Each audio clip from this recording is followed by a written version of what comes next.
Assalamualaikum warahmatullahi wabarakatuh. Tetap semangat. Kali ini kita akan melakukan uji Friedman. Uji Friedman ini merupakan uji non parametrik yang merupakan sebagai pengganti dari uji repeat ANOVA. Jadi jika uji ini dilakukan untuk hipotesis komparatif ya, perbandingan yang berpasangan untuk lebih dari 2 kelompok. Nah, namun jika datanya normal, data sebarannya normal, itu menggunakan repeat ANOVA. Tapi jika dari uji hasil normalitas itu sebaran datanya tidak normal, kita menggunakan uji Friedman. Seperti saya jelaskan tadi, bahwa ini merupakan bagian dari statistik non parametrik. Kemudian di sini juga menguji perbedaan dari hasil pengukuran yang dilakukan untuk 3 sampel atau lebih yang saling berhubungan. Dan di sini datanya terdistribusi tidak normal ya. Nah, kemudian uji ini merupakan alternatif dari uji repeat measure ANOVA ketika data dari salah satu atau seluruh terdistribusi tidak normal ya. Jadi ini sebagai contoh ya, ini soalnya bahwa di sini seorang peneliti ingin mengetahui apakah pakan ikan merek A mampu meningkatkan bobot ikan arwana. Ya, jadi di sini peneliti ini disiapkan 10 ikan arwana yang masing-masing ditempatkan pada akuarium dan ditimbang bobotnya pada awal seminggu dan setelah 2 minggu. Nah, kemudian setiap hari diberi pakan A dan kemudian ditimbang setelah seminggu dan 2 minggu. Ini datanya ya, ada 10 ekor, kemudian ini penimbangan awal, kemudian ini seminggu, ini 2 minggu. Nah, pada data untuk uji ini tidak harus pada setiap kelompok ini sama. Bagaimana kita mengujinya?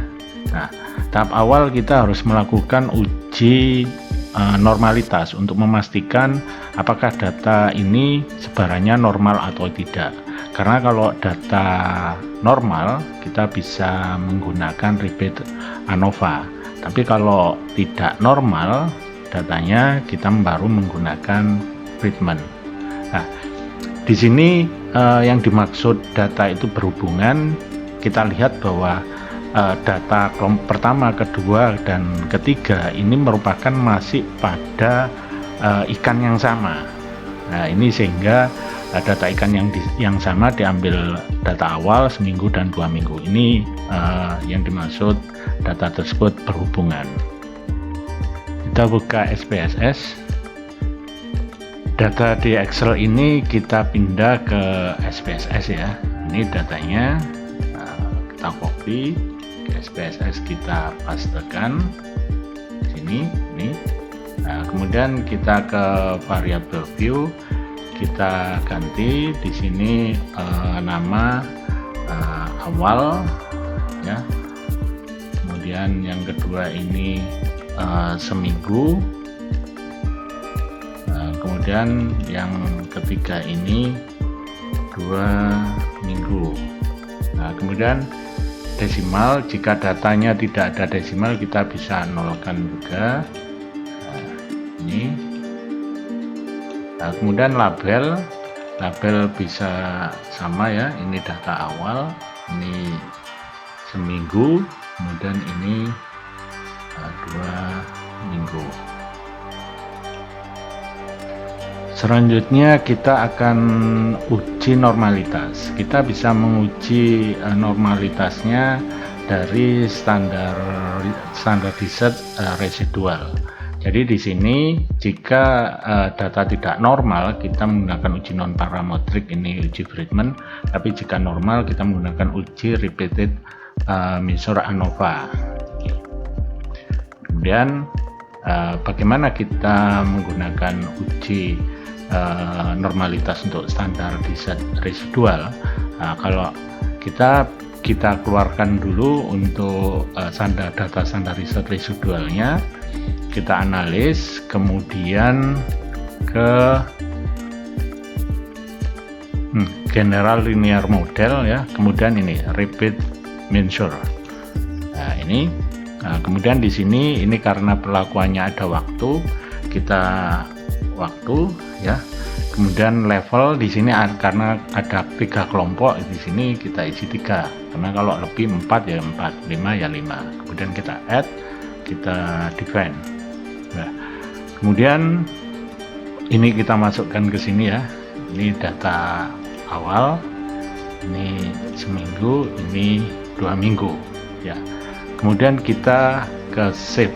Nah di save ini ada residual. Kemudian di sini ada standar desert. Nah ini dicentang ya, kemudian continue, kemudian oke. Nah output ini kita abaikan. Nah kita ke sini. Nah ini data standar desert residualnya. Ini yang awal, ini yang seminggu, ini yang 2 minggu. Ini yang kita lakukan uji normalitasnya ya. Kita ke analis ya, kemudian kita ke descriptive statistik, kita ke explore. Nah ini yang kita masukkan yang ini ya, 1 2 3, kemudian pilih plot. Nah ini normalitinya dicentang, continue, kemudian oke. Nah untuk melihat outputnya kita bisa ke bawah. Nah ini outputnya yang kita lihat di test of normality. Kita lihat di test of normality ini ada Kolmogorov, Smirnov, ada Shapiro-Wilk. Di sini jelaskan bahwa jika data kurang dari 50 ini menggunakan Shapiro-Wilk ini, tapi jika lebih kita menggunakan Kolmogorov, Smirnov. Dan di sini kita lihat signifikansinya untuk kedua kelompok data tersebut. Di sini jika data kurang dari 0,05 maka data tersebut terdistribusi tidak normal. Kita lihat bahwa di sini datanya kurang dari 0,05, berarti ketiga kelompok data tersebut berdistribusi tidak normal. Baru setelah kita pastikan data tersebut tidak normal, kita menentukan uji yang kita pakai. Kita menggunakan uji Friedman. Bagaimana melakukan uji Friedman? Uji Friedman kita ke analis, kemudian ke non-parametric test. Nah, non-parametric test ini ke legacy dialog.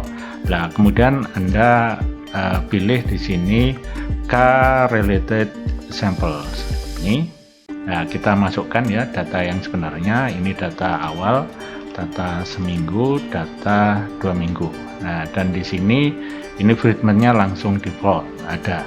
Kemudian statistik jika diperlukan ini bisa dikeluarkan. Ini jika diperlukan ya.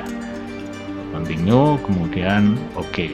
Nah ini outputnya. Ini outputnya. Bagaimana membaca output ini? Nah, output yang awal ini deskriptif statistik ya, yang tadi kita tambahkan analisisnya. Sama di sini adalah data rata-rata untuk ketiga kelompok data tersebut, rata-rata min, standar deviasinya, minimum maksimumnya. Nah, ini untuk deskriptif statistiknya. Kemudian di sini yang kita bisa melihat untuk uji tes Friedman itu ini ya, ini dua output ini yang penting. Kemudian di sini output rank, ini ranking ini menunjukkan rata-rata dalam ranking. Dalam ranking ini rata-rata dalam ranking yang data awal, ini yang data seminggu, ini yang data 2 minggu. Nah, kemudian di sini untuk output test, ini output test ya. Dasar ini merupakan dasar untuk pengambilan keputusan kita menggunakan uji Friedman. Ya. Di sini pertama kita coba tentukan hipotesis. Jadi hipotesis jika H0 tidak ada perbedaan ya, bobot pada 3 perlakuan. Sedangkan kalau H1 diterima ini ada perbedaan bobot. Jadi dasar pengambilan keputusannya ini kita lihat nilai asimsik. Jika asimsik kurang dari 0,05 maka bisa dikatakan H0 ada perbedaan atau H0 ditolak, H1 diterima. Jika lebih dari 0,05 tidak ada perbedaan atau H0 diterima. Karena H0 tidak ada perbedaan ya, H1 ditolak. Kita lihat di sini outputnya asimsiknya 0,00. Berarti di sini kurang dari 0,05, maka dapat disimpulkan di sini ada perbedaan atau disimpulkan pakan merek A benar-benar mampu menaikkan bobot ikan arwana tersebut. Selain melihat dari asimsik, kita juga bisa menyimpulkannya melihat dengan membandingkan pada tabel Chi-square, ya, tabel Chi-square. Jadi di sini ini caranya kita bandingkan ini tabel data Chi-square-nya ya. Dasar pengambilan keputusannya jika Chi-square hitung ini lebih besar dari Chi-square tabel, maka ada perbedaan. Ya. Atau jika Chi-square hitung kurang dari Chi-square tabel, maka tidak ada perbedaan. Nah, kita bisa mencari Chi-square di Google. Ini ya, kita tabel Chi-square-nya kita bisa lihat. Ini cara melihat tabel Chi-square-nya, bahwa di sini karena ini ada 3 perlakuan atau 3 kelompok ya. Jadi di sini K-1. Jadi K-1 ini 2.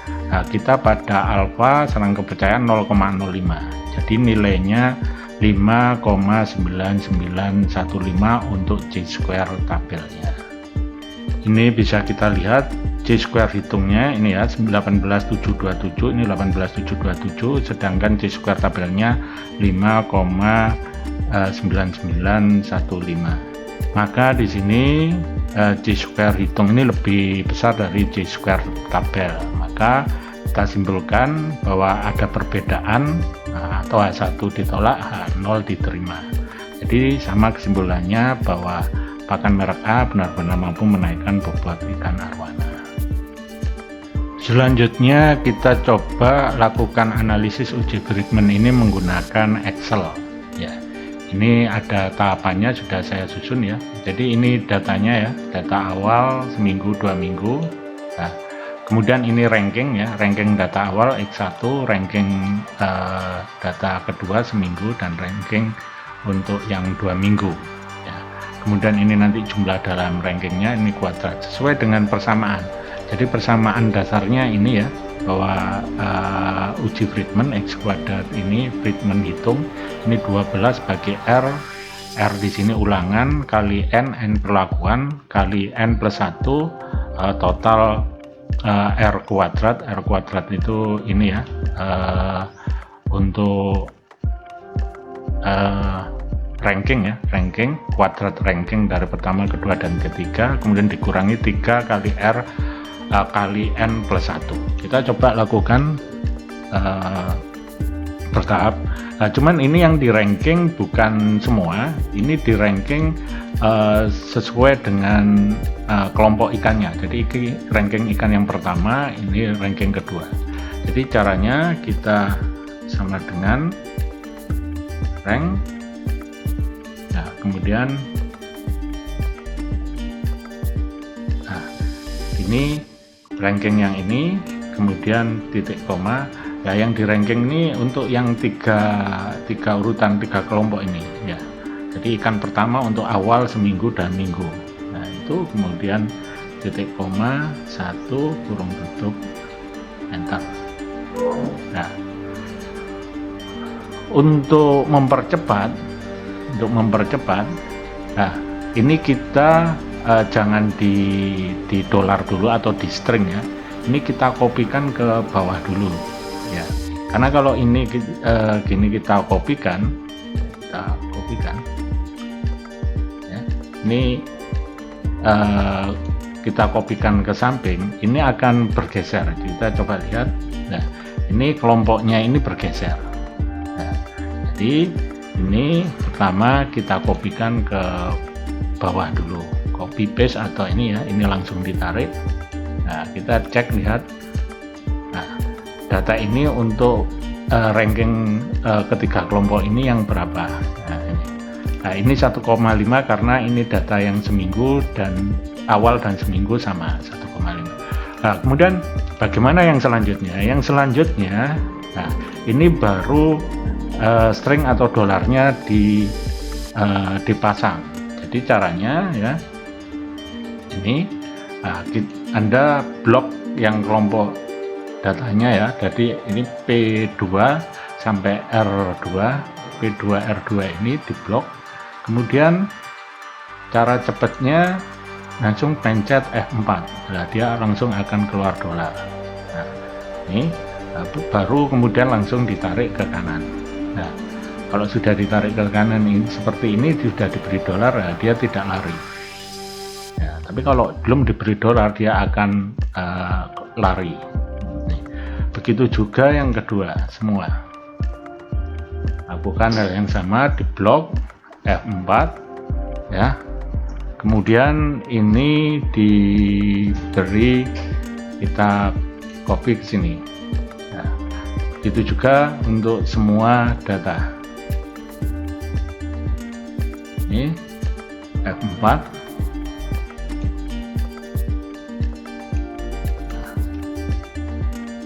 Oke, setelah semuanya selesai, baru di sini kita jumlahkan rankingnya. Anda bisa langsung ini atau zoom ini, ya, ini langsung bisa. Nah, enter. Nah, ini tinggal kita copy paste atau langsung kita tarik seperti ini. Ini jumlahnya.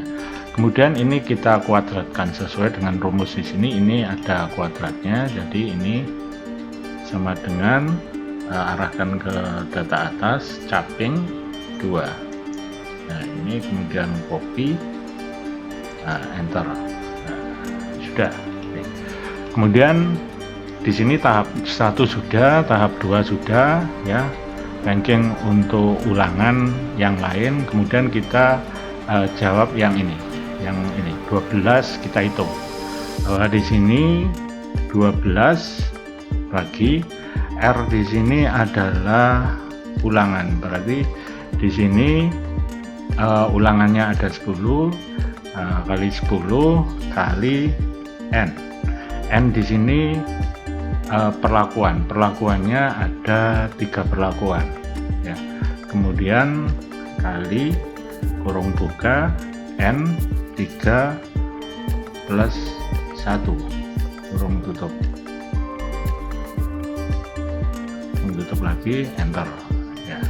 Kemudian yang selanjutnya penyelesaian yang ini, jadi sama dengan 3 kali R di sini adalah 10, kemudian kali kurung buka N3 ya, N-nya 3 plus 1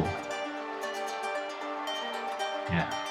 Ini 3 Rn plus 1, enter. Nah, kemudian ini adalah Friedman hitungnya di sini ya, sesuai dengan rumus di sini kita lakukan. Jadi sama dengan ini ya, ini kali kurung buka total dari ulangan ini, total dari ulangan kuadrat. Jadi ini ditambah S13 ya, tambah ini ya, T13 ditambah O13 kurung tutup kurangi ini hasil ini. Nah, enter. Nah, 15,45. Kemudian untuk Chi-square kita bisa lihat di tabel yang tadi ya. Selanjutnya kita coba, ini saya kopikan di sini ya untuk memudahkan. Nah, ini Friedman ya, ini Chi-square tabel ya, ini saya pakai ini aja. Nah, kemudian Friedman ini copy agar datanya kayak pakai copy paste special values, agar persamaannya nggak ikut ya. Kemudian Chi-square-nya ini, nah kita pastikan bahwa di sini F hitung lebih besar dari F tabel sesuai dengan hasil di sini. Ini ya, F hitung lebih besar dari F tabel. Ya, untuk di sini perhitungan 15745. Ya, berarti bisa dipastikan ada perbedaan atau disimpulkan pakan merek A benar-benar mampu menaikkan bobot ikan. Jadi dengan menggunakan SPSS dan Excel hasilnya sama, tidak ada atau ada perbedaan antar perlakuan. Terima kasih. Assalamualaikum warahmatullahi wabarakatuh.